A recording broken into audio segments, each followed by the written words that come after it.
The Galactic Council chamber fell silent as Princess Eva entered. Her scales shimmered with an iridescent purple that seemed to absorb the light itself, and her wings, massive enough to cast shadows across entire star systems, folded gracefully behind her armored form. She was the last of the draconian royal bloodline, the daughter of Queen Seraphi, who had burned 1,000 worlds before her. Mysterious death. Every species in the assembled council had reason to fear her. The Velcron Trade Federation still mourned the loss of their mining colonies.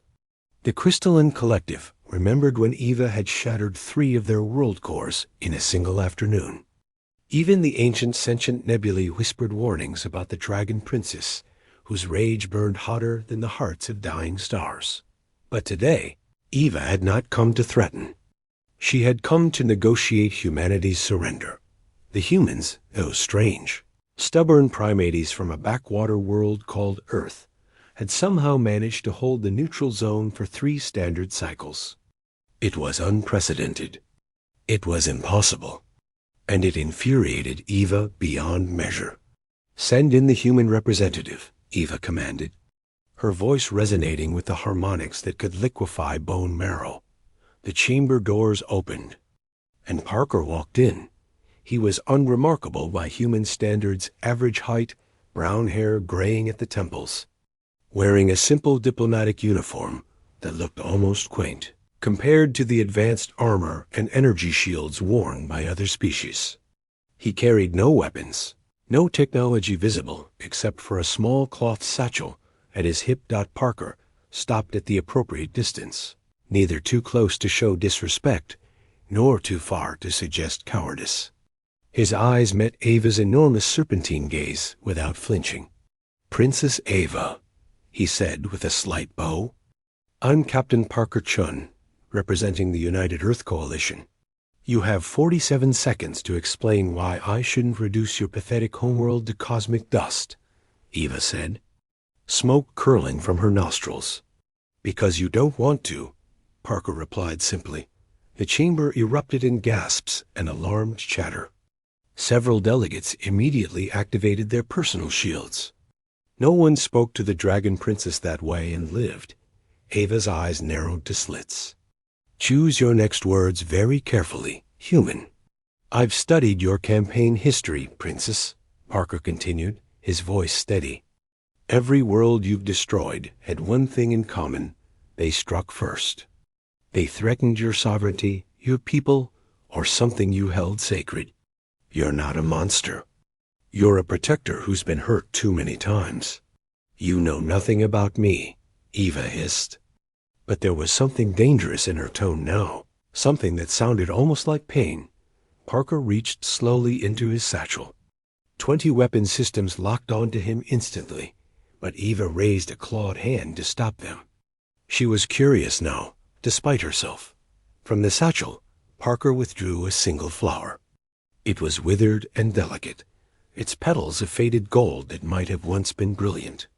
He held it carefully, reverently. 3 months ago, our exploratory vessel discovered an abandoned memorial on the moon of Xeraxis Prime, Parker said quietly. It was hidden, protected by technology so advanced our scientists are still trying to understand it. There was a grave there, a monument to someone named Seraphi. Ava's entire body went rigid. Her scales rippled with barely contained energy. "The grave had been disturbed by a meteor strike," Parker continued. "This flower, one of the few things that survived, was being carried away by the solar winds. Our botanist, Dr. Sarah Kim, she recognized it as a memoria bloom, a flower that only grows on worlds that no longer exist. She said it must have been incredibly important to whoever placed it there." Parker took a step forward. Every warrior in the room tensed, but Eva didn't move. "We didn't know whose grave it was then, but we knew it mattered to someone. So Dr. Kim preserved it. She spent weeks restoring it, using techniques from Earth, from our own traditions of honoring the dead. And when we learned about you, about your mother, we understood." He extended the flower toward Eva. "We humans have a saying, Princess. The measure of a civilization is how it treats its dead. We couldn't let your mother's memory blow away into nothing. Not when we could do something about it. For a long moment, Eva stared at the flower. Then, slowly, her massive form began to shimmer. The air around her rippled with transformation energy. And where the dragon princess had stood, there now knelt a woman still tall, still bearing scales along her arms and face, but undeniably vulnerable. She reached out with trembling hands and took the flower. She loved these, Eva whispered, her voice breaking.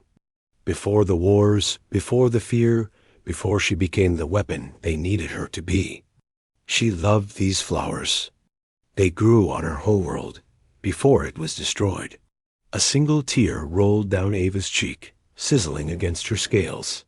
I tried to save it, the last bloom from our world. I put it on her grave as a promise that I wouldn't forget what we'd lost, what she'd sacrificed. Eva looked up at Parker, her eyes swimming with centuries of grief. Why would you do this? Why would you show kindness to someone who's brought you nothing but war? Parker smiled gently. Because that's what humans do, Princess. We're not the strongest species. We're not the smartest or the longest lived. But we remember. We honor. We see the person behind the legend. He paused. And we believe that anyone carrying that much pain deserves at least one moment of peace. Eva's composure shattered completely. She collapsed forward, and Parker, this small, fragile human, caught her as she wept.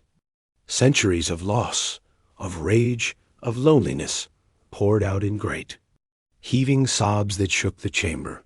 The Galactic Council watched in stunned silence as the most feared warrior in known space cried in a human's arms over a single, precious flower.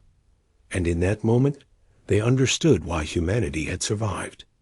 Not because they were fierce warriors or master strategists, but because they possessed something far more powerful, the ability to see the heart beneath the armor, the pain beneath the rage. The compassion to return a flower to someone who'd forgotten flowers still existed.